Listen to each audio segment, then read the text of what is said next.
The boardroom went silent when Silas Merritt placed the sealed heartbeat archive beside Grant Ashford's wedding contract. For 3 seconds, no one in Helix Crown Tower moved. The directors who had been smiling at his old employee photo stopped whispering. Vivian Rourke's silver pen froze above her legal pad. And Grant Ashford, the Alpha CEO who had just introduced Silas as a temporary spouse for corporate optics, looked at the small black case as if it had been pulled from a grave he never knew existed. "This meeting is not for theater," Grant said coldly, his voice carrying across the marble table. Silas did not flinch. He stood in his ivory suit with one hand resting on the archive seal and the other holding a folder marked St. Lydian Children's Hospital. On the screen behind Vivian, his profile still read, Silas Merritt, Omega contractor, reputation liability, low public value. Then the archive case chimed once. A child's name appeared in blue light. Bennett Merritt. Vivian rose too quickly. "That file is not verified," she said. "Mr. Merritt remains an unconfirmed party with potential legal risk." Silas looked at Grant, not pleading, not shaking, not asking to be saved. "Then let the room hear why your company erased my son."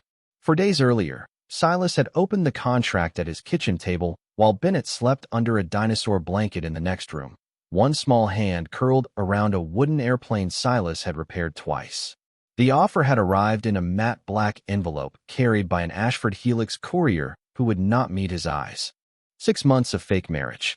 Public appearances only. Full housing support. Medical coverage. A confidentiality clause thick enough to bury a person alive. Silas read every page. He had learned years ago that polite language could do more damage than shouting. Compromise contractor. Archive risk. Reputation liability.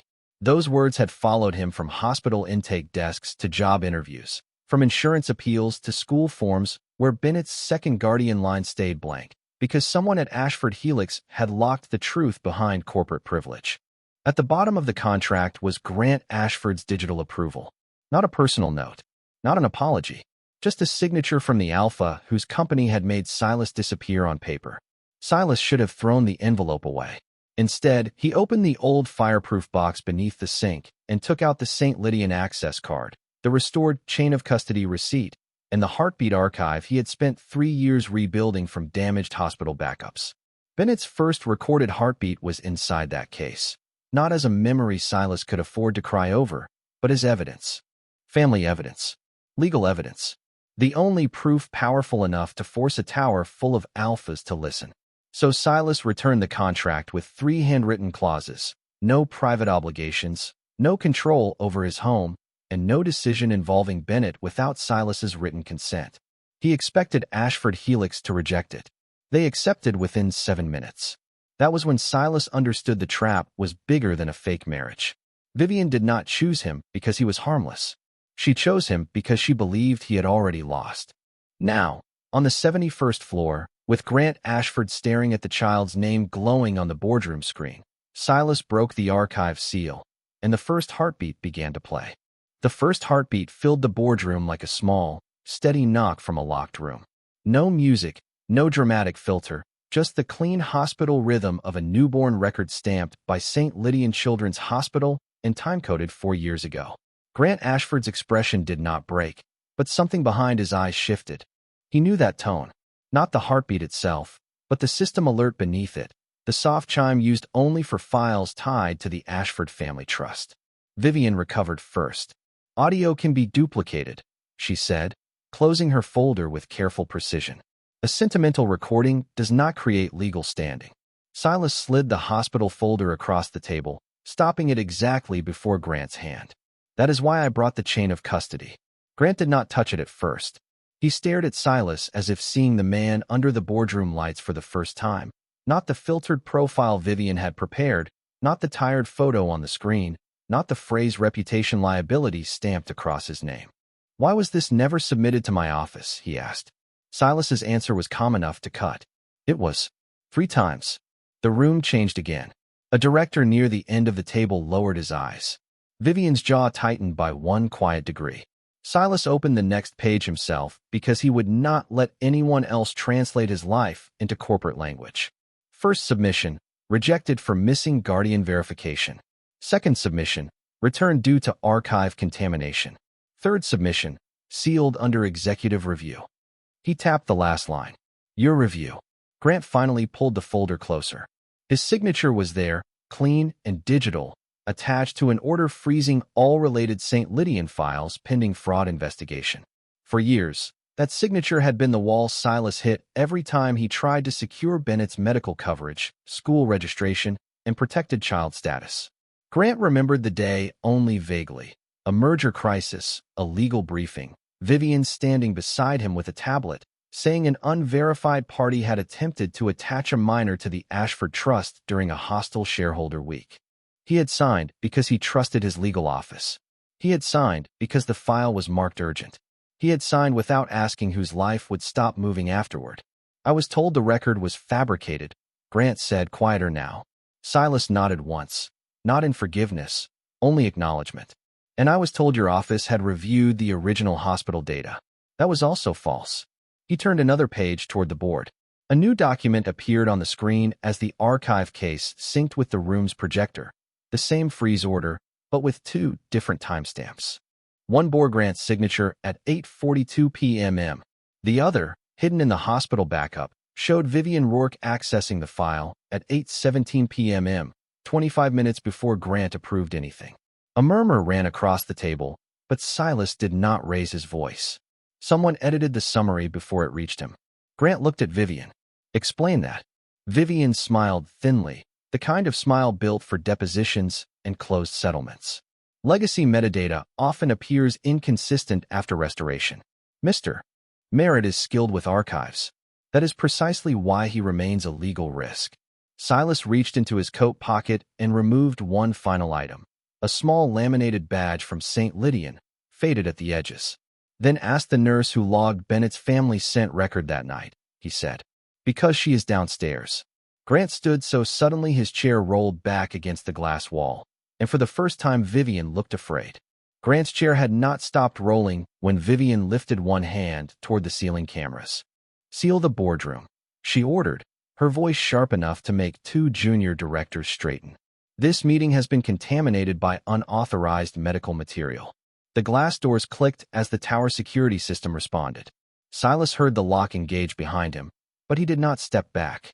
He simply placed both palms flat on the marble table and looked at the directors who had come here expecting a quiet corporate performance. If you lock the room after evidence appears, he said, the audit will record that too. Vivian turned on him with the calm smile she used like a blade. Mr. Merritt, you entered this company as a contracted spouse for limited public optics. Now you are attempting to turn a minor into a legal claim against the Ashford Family Trust. That makes you a liability to this board, and it makes the child a potential scandal. Grant's head snapped toward her. Do not reduce a child to a scandal. His voice dropped, not loud, but low enough that every alpha in the room went still. It was the first growl Silas had ever heard from him, not wild, not threatening, but controlled and unmistakably public, a warning that the old language of power would not pass unchallenged anymore. Vivian's expression hardened. Then act like a CEO. Contain the risk. She tapped her tablet, and the projector changed. Silas's old hospital appeal appeared beside Bennett's school registration request, both stamped denied. Under the red marks were Vivian's notes. Unstable archive source, protected parent status unverified, possible trust exposure. A board member whispered, this is bigger than a marriage contract. Silas felt the room trying to turn him back into paperwork. So he opened the second compartment of the archive case. A slim silver card rose from the reader, stamped with St. Lydian's original neonatal registry seal. You wanted the nurse, Silas said. You can hear her now. The boardroom speaker crackled once. Then an older woman's voice filled the room. My name is Miriam Vale, registered nurse, St. Lydian Children's Hospital. I logged Bennett Merritt's family scent record and heartbeat file at 2:14 a.m. under protected minor protocol. The record was complete when it left my station. Vivian went pale at the name, but Silas did not look away from Grant. Ask her who requested the transfer. Grant leaned toward the microphone. Who requested it? The answer came without hesitation. Vivian Rourke, legal director for Ashford Helix Group. The archive case chimed again, louder this time. The boardroom's private trust system, activated by the nurse's confirmation, began scanning the registry card. A blue Ashford crest appeared on the wall screen, then a line of text no one could ignore. HEIR protection match detected. Bennett Merritt. Status improperly restricted. For the first time, the room did not look at Silas as a risk. They looked at Vivian. Grant's face had gone still in a different way now, stripped of certainty. "You knew," he said. Vivian closed her tablet. "I protected this company from a destabilizing asset." Silas's voice remained even. "His name is Bennett." The sealed doors opened behind them before Grant could respond. Two security officers entered with the head of corporate communications, and Vivian made the worst decision of her career. "Remove Mr. Merritt from the boardroom before the press elevator arrives," she said. The security officers stopped 3 steps inside the boardroom because Grant Ashford did not move aside. He stood between them and Silas with the kind of stillness that made the entire 71st floor feel smaller. "No one removes him," Grant said. Vivian's smile sharpened, but her eyes flicked toward the cameras. "Grant, this is now a containment issue. Mr. Merritt has introduced restricted medical material, an unverified heir alert, and a potential media scandal into a board session. If you allow this to continue, the company becomes exposed." Silas closed the archive case with quiet care. "I did not expose your company," he said. "I exposed what your company hid." Grant turned toward the wall console and pressed his thumb to the executive panel. The boardroom lights dimmed as the internal audit system opened, a privilege only the CEO could activate without legal approval. Vivian stepped forward. "That system is privileged." "So was the file you altered," Grant answered. The screen filled with access logs from 4 years earlier. Silas did not approach him. He stayed where he was, one hand resting on the sealed case, his face calm in a way that hurt more than anger would have. Grant searched the St. Lydian transfer history, then froze. There it was, 8:17 p.m. Family office device say 9 accessed Bennett Merritt's protected minor record. At 8:23, the hospital summary was replaced. At 8:31, a message was attached under Silas's name. At 8:42, Grant's signature froze the file. "Open the attached message," Silas said softly. Grant did. A short email appeared on the boardroom screen, supposedly from Silas, demanding emergency entry into the Ashford family trust and threatening public exposure if denied. Several directors shifted in their seats. Vivian folded her arms. "That message was the basis for our legal concern." Silas looked at the words as if he had read them 100 times in nightmares and finally stopped fearing them. "I never sent that." Grant checked the routing data. The sender address looked like Silas's old hospital account, but the origin code did not match St. Lydian.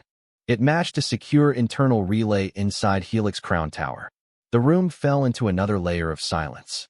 "Vivian," Grant said, his voice low, "why would an email from Silas originate inside my building?" For the first time, Vivian did not answer immediately. The head of communications stared at her tablet, suddenly unwilling to speak. Silas opened his folder again and slid one page toward Grant. "Because the message was not the first forged record," he said. "It was the second." Grant looked down. The page showed a deleted paternity screening request from St. Lydian, canceled 11 minutes after submission. The cancellation note carried his executive authorization, but the access trail came from Vivian's legal suite. Grant's face tightened with the first real weight of regret, but Silas did not soften. "You can be shocked later," Silas said. "Right now, you can decide whether the truth stays on that screen." Grant lifted his eyes to the board, then to the locked doors, then to the cameras still recording every breath in the room. "Keep the system live," he ordered.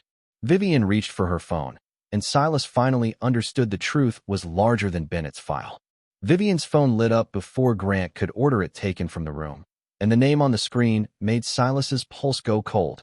Ashford Family Office. She turned away as if the call were private, but Grant reached the boardroom console first and pushed every active device log onto the wall screen. Her phone connection appeared in real time, routed through the same secure relay that had forged Silas's message for years earlier. "Put it on speaker," Grant said. Vivian held the phone tighter. "You are making an irreversible error in front of the full board." Grant looked at the cameras above the marble table, then at the directors, then at Silas. "Good. Let the record show I made it publicly." He pressed the emergency compliance key. Every screen in the room changed from board presentation mode to legal preservation mode, stamping the time, date, and participants across the top. The head of communications whispered that the press elevator had already arrived on the executive floor, but Grant did not shut anything down. Instead, he opened the deleted paternity screening request Silas had brought and linked it to the internal family board memo hidden beneath Vivian's access trail. The memo appeared line by line. If minor Bennett Merritt is confirmed under heir protocol, delay recognition until merger close. Reclassify parent as archive risk. Redirect all inquiries to legal containment. A director covered his mouth. Another pushed back from the table as if the words themselves had weight. Vivian finally lost the perfect calm in her voice. That memo was a risk assessment. The company had to prevent a false legal claim from destabilizing thousands of employees. Silas stepped forward, not fast, not emotional enough for them to dismiss, only steady. My son was not a strategy problem. His hospital record was not your merger tool, and my role as his protected parent was not a threat to be edited. Grant opened the attached instruction file. It carried Vivian's approval, 3 board initials, and a secondary note authorizing St. Lydian's medical privacy notice to be rerouted away from Silas's mailing address. That was the first time Grant's composure visibly cracked. You blocked his notice, he said. Vivian's eyes flashed. I protected the Ashford name. Grant turned to the board. No, you protected a vote. Then he did the one thing no one expected. He suspended the merger session, placed Vivian under independent compliance review, and ordered the raw archive logs transferred to Briarfall Court under sealed evidence. The room erupted in controlled panic. Lawyers whispering, directors calling assistants, the communications chief trying to stop the news from reaching the hallway. Silas watched it all without relief. When Grant came toward him, regret written across his face like something newly learned and already too late, Silas lifted one hand to stop him. One correct decision does not give Bennett back the years your signature took from us, he said. Grant stopped immediately. I know. No, Silas answered. You are beginning to know. The boardroom doors opened again, and this time the press cameras outside caught Vivian walking past security with her phone raised. Her voice carried clearly into the hall. Prepare an emergency guardianship petition. If Mr. Merritt wants a public fight, we will question his stability in court. Silas closed the archive case, looked once at Grant, and made his own decision before anyone else could make one for him. Then I'm taking Bennett somewhere your board cannot reach him tonight. Silas did not run from Helix Crown Tower. He walked out through the press corridor with the archive case in one hand and his phone in the other, calling the only number that mattered. Mrs. Bell, please keep Bennett in the classroom until I arrive, he said, his voice steady while cameras flashed behind the glass. Do not release him to anyone except me. The preschool director started to explain that an Ashford legal courier had already requested emergency pickup authorization, but Silas cut in with the calm of a man who had survived too many locked doors. Check the blue folder in Bennett's file. Page 3. My written consent rule. There was a pause, then paper rustling. I see it, Mrs. Bell whispered. Protected parent authorization. No third-party release. Grant, standing 2 steps behind Silas, heard every word and did not interrupt. That was the first thing he did right. Nothing until Silas allowed it. In the tower's private compliance room, Silas laid out his counterattack across the long white table. Bennett's school record, St. Lydian's medical privacy notice, the restored access log, and the fake message routed from Helix Crown Tower. The room smelled faintly of printer ink and rain from Silas's coat, ordinary and grounding, the scent of someone who had carried a child through storms and still remembered how to organize evidence by timestamp. Grant stood near the door, hands visible, waiting. You can help with one thing, Silas said without looking up. Not a statement. Not protection. A waiver. Grant stepped closer only when Silas nodded. What kind? Family trust non-interference. Tonight. It says Ashford Helix Group cannot file, fund, or support any emergency action involving Bennett without my written consent until the court reviews the archive. Grant's face tightened because he understood what Silas was really asking. Not for money. Not for rescue. For space. For the right to choose before power rushed in again pretending to be concerned. I'll sign it. Read it first, Silas said. That stopped him. Grant looked at him, and the regret in his eyes deepened into something more useful, obedience to accountability. He read every line. Then he signed. Silas scanned the waiver with his old St. Lydian employee badge, the one Vivian had called inactive. The badge light blinked red once, then blue. Archived, credential restored. External filing permitted. Grant stared at the screen. Your badge still works. No, Silas said, uploading the packet to Briarfall Court's emergency family docket. I restored the record Vivian deleted. The court portal accepted the filing at 6:42 p.m. Seconds later, a temporary order appeared. Bennett Merritt was not to be removed from school, contacted by corporate representatives, or entered into any trust proceeding without Silas's consent until the morning hearing. It was not justice. Not yet. But it was the first official document in 4 years that did not erase him. Silas printed it, folded it once, and finally let himself breathe. Then Grant's phone buzzed with a sealed notice from the Ashford family office. Vivian had filed anyway, accusing Silas of evidence manipulation. Grant read Vivian's sealed notice once, then placed his phone on the compliance table where Silas could see every line. She filed after the court order, Silas said, his voice flat with disbelief but not surprise. The accusation was cleanly written and cruelly timed. Evidence manipulation, unstable archive conduct, emergency review of protected parent status. Grant looked toward the glass wall where the lights of Briarfall City flickered below Helix Crown Tower. For years, that view had made him feel above every crisis. Now it looked like distance. He pressed the Boardroom emergency channel and connected the call to every Ashford director, the family office, corporate counsel, and the court compliance liaison still on standby. Vivian appeared on screen from a private conference room, composed again, with the Ashford crest behind her. Beside her sat 2 family trustees and Grant's acting chair, all wearing the careful expressions of people who believe power could still tidy the truth. Grant, the chair said, step away from Mr. Merritt. Legal will manage the optics. Grant did not sit. No, legal created the damage. Vivian's eyes narrowed. You are speaking emotionally. Grant uploaded the waiver Silas had required, then added his CEO certification stamp. I am speaking under record preservation. Ashford Helix Group will not support, fund, or assist any emergency action involving Bennett Merritt without Silas Merritt's written consent. Effective immediately, one trustee leaned forward. You do not have authority to restrict the family office during an heir protocol event. Grant opened a second document. The room went still as his resignation of unilateral trust authority appeared on screen. Then I give up that authority. Silas's fingers tightened once around the printed court order, but he said nothing. Grant continued before anyone could interrupt. I am also stepping down from all decisions related to St. Lydian records, the Ashford Bloodline Trust, and any file involving Silas or Bennett until an independent investigator reports to Briarfall Court. Vivian's calm cracked. You are handing control of this company to a compromised contractor's narrative. Grant's answer was immediate. Do not use that phrase again. His voice lowered, not as a threat, but as a boundary finally spoken in public.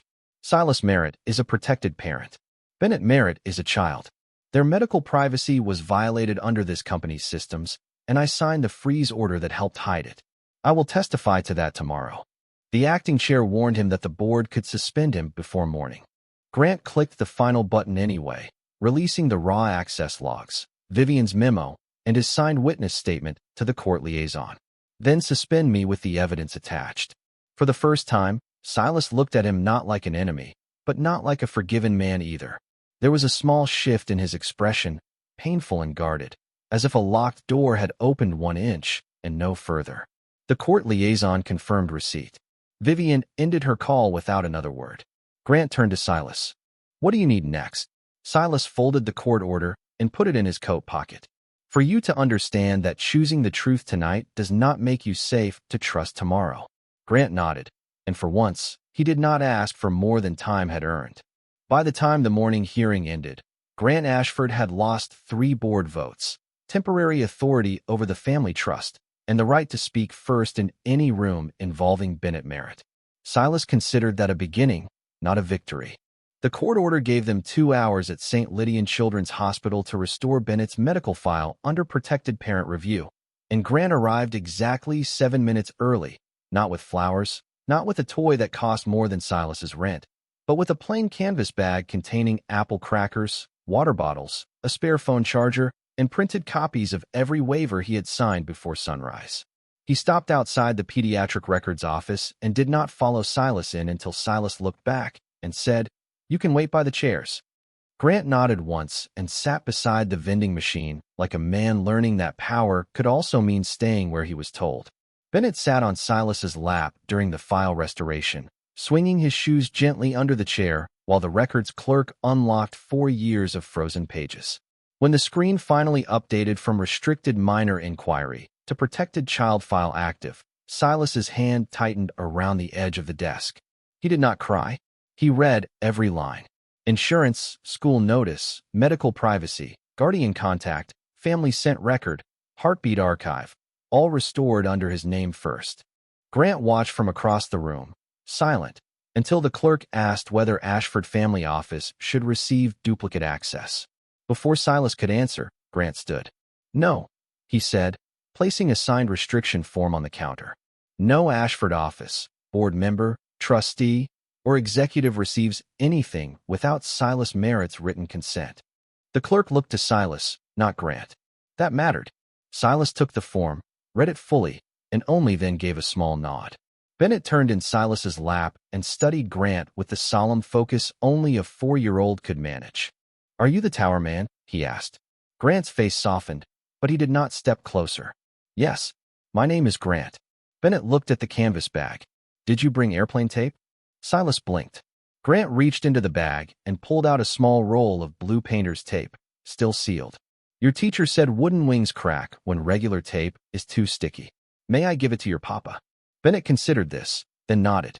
Grant handed it to Silas, not over him, not around him, and Silas noticed. After the records appointment, the counselor met them in a small room with yellow chairs and asked Grant what role he expected to have. Grant looked at Bennett, then back at Silas. Whatever role Silas decides is safe, and whatever Bennett grows into at his own pace. It was the first answer that did not sound prepared by legal. Outside, Bennett pressed a dinosaur sticker onto Grant's signed waiver and whispered, "For being on time."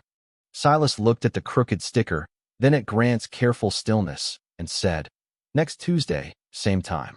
Don't be late." 3 months later, Vivian Rourke sat on the opposite side of Briarfall Courthouse without the Ashford crest behind her. That, more than any apology, told Silas Merritt the world had finally shifted. The independent audit had stripped away every polished sentence she had built. The forged message, the altered hospital summary, the rerouted medical privacy notice, the delayed air protocol, and the emergency petition she filed after the court had already ordered restraint. She did not go to prison in a dramatic spectacle. She lost something colder and more permanent: access, license review, board protection, and the power to turn families into files. The judge read the final order in a calm voice. Bennett Merritt's medical record would remain active under Silas's authority. The Ashford Family Trust could recognize Bennett's protected status, but no trustee, executive, or family office could contact him, use his name in corporate strategy, or request school or hospital information without Silas's written consent. Silas listened with his hands folded over the folder in his lap.